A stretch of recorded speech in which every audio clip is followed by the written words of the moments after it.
about international students here in Australia. Today, I will clear some myths that international students hear before coming to Australia. So talking about the first question, to get into a group of 8, first of all, you need not only group of 8, to get into any Australian university, you need to give your IELTS, and for that you need at least minimum 7 band overall and 6.5 in each band, that is reading, speaking, listening and writing. That is first eligibility criteria. Second eligibility criteria is you have to have a minimum of 65% and above to apply for the masters in an Australian group of 8 university, and that's like these are like the two criteria. Outside of group of 8, it is not the same. The IELTS score is also less, and even the percentage is also less. I think getting into group of 8 is not very easy. So I think just for the people and whose native language is not English, I think just it's not very easy. Getting in here into Monash was certainly not easy for me. I would say it is, most likely. One reason is because of the high standards. Here in Monash, I definitely can see that the quality of education is certainly very high, and it's looked up upon everyone in Australia as well as worldwide. The question 2, I think in some ways the group of 8 is better than other colleges. Like its overall teaching environment and the hardware, the facilities, and also the people around you may be just better than other colleges. But I think you need to consider your major. Like for RMIT, I know that the art design is famous, and there are many successful people graduate from that university. So I think you need to consider your major. And the one more important thing is the place where you decided to work in the future. Like if the workplace that take the great importance on the school rankings, maybe the group of 8 is great option for you. I think see, in terms of the quality of education and faculty, I don't think there is a lot of difference in all the Australian universities in general. I have had talks with some of the professors from UVML, my university, Monash, and some professors from RMIT and Latrobe, because of I know them like from common friends and some family friends and stuff like that. So I don't think there is a huge difference between all the Australian universities. Of course, like it's a brand. Group of 8 is a different category. It's very respectable, and it has a certain status, but in terms of quality of education and the facilities, I don't think there is a lot. But of course, being from a group of 8 gives you a different kind of status, different kind of respect. You know, there are older universities, bigger universities have better world ranking. Of course, as I said, the group of 8 has a certain limit for applying, like eligibility criteria, which are way higher than that of the other universities. So when you apply in such university, you're going to interact with a better crowd of students. I think that ways it's a little better than the non-group of 8 universities. But in terms of quality of education and faculty, I think it's almost the same. And it's obviously going to give you the TR, by the way, so I don't think that really matters.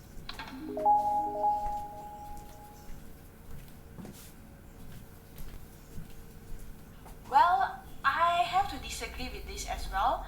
The reason simply because for this semester we certainly had a very different circumstances with the COVID going on, and I know most people are struggling to even find a part-time job, and some people are even losing jobs, and so I definitely disagree with this statement. The question 3. I think that getting part-time job is not very easy, and just not everyone does it. You know, in Australia, the rent and the living expenses is quite high, so I don't think the part-time job can take care of both of them. Maybe just can take care of your for just living expenses. And besides, just not every place and is recruiting people, and there are so many people are just finding the part-time job, so it's not very easy, and you need to find the job that is suitable for you, like for your study timetable. So I think it's not very easy. No, you do not get a part-time easily. It's not easy to get a part-time. First of all, they say that you go there, your expenses will be taken care. You can take care of expenses. Your dad just has to pay because fees is bomb. Like coming from a country like India, where the money is going down day by day, the value is going down day by day. We are paying bomb here, guys. But and there is no scholarship, by the way. To be frankly speaking, especially for art students, there are very few scholarships, especially during masters. You have scholarship for bachelors and PhD, but for masters, there are very, very few scholarships, and like it's almost next to nothing.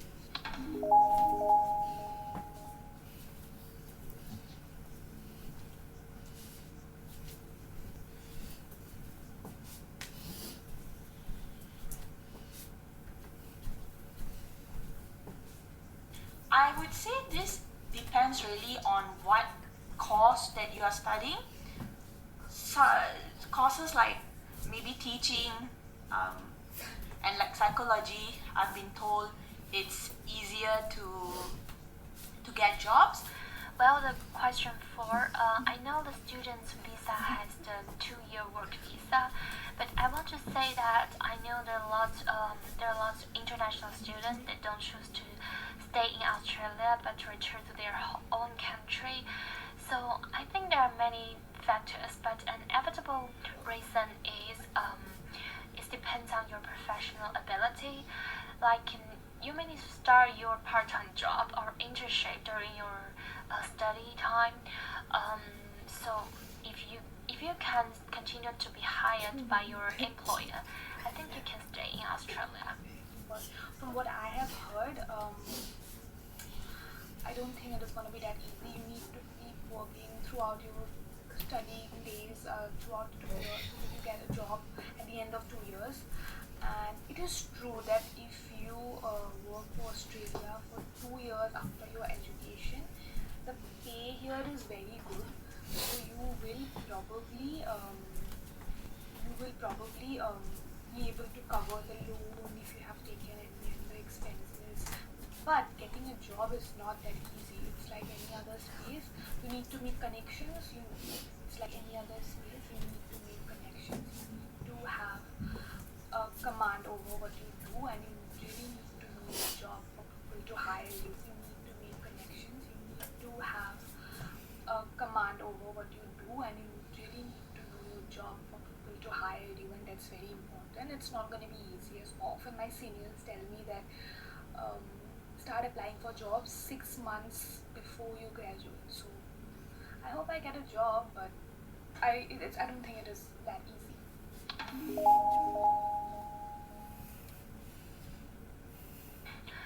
Well, the question 5, taking my major as example, I don't think it's easy. I think it's hard for me.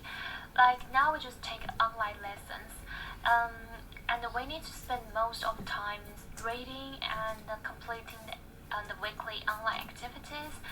And we need to understand the new vocabulary and the new concept, and especially for the people whose native language is not English, I think it's quite difficult.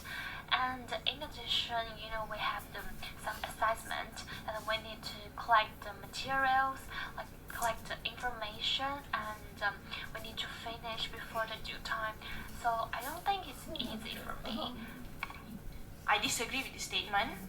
The course of data science, it's very computer science related. I mean, currently in this first semester, and being an accounting background in my bachelor's and working in the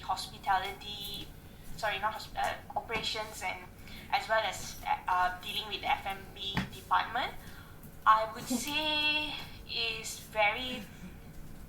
is not easy at all. a lot of hard work, a lot of just matter of working hard, because every week we are learning something new, a new software, a new assignment to catch up, quizzes, workshops that is just within the on weekends, and you just got to keep track when everything is due. And sometimes there are cases when you have 3 assignments due on a week, and you know you have the other quizzes to keep track and all that, and not fall back, especially on the weeks prior to that. So and I would say that it's all about being multi skilled, as well as organizing the time very well. And for me, it's extra. It's very, because being in this line of studies is everything. It's very new. Even just learning programming and learning the Linux and SQL. So it's definitely something that I have to learn to adapt. And yes, I mean, at the end we are humans. We learn and we keep growing. Talking about my course, it is not easy, guys. It is difficult, especially now with COVID. Everything is happening online. That is a different issue altogether. I am not able to understand and get the hair or tail of anything. It is very difficult. There are more than, I think, difficulty. It's very intensive work. You need to put in a lot of time and effort in your readings and your activities, and especially when you don't have exams. Like for my units, I don't have exams. I have to do assignments. It's every week, so there is a constant pressure, and especially right now when you don't have like a proper teacher all the time. I mean, nothing compares to face-to-face teaching. So when you don't have that, it is difficult. I don't think it is easy. If you're coming here, please prepare yourself.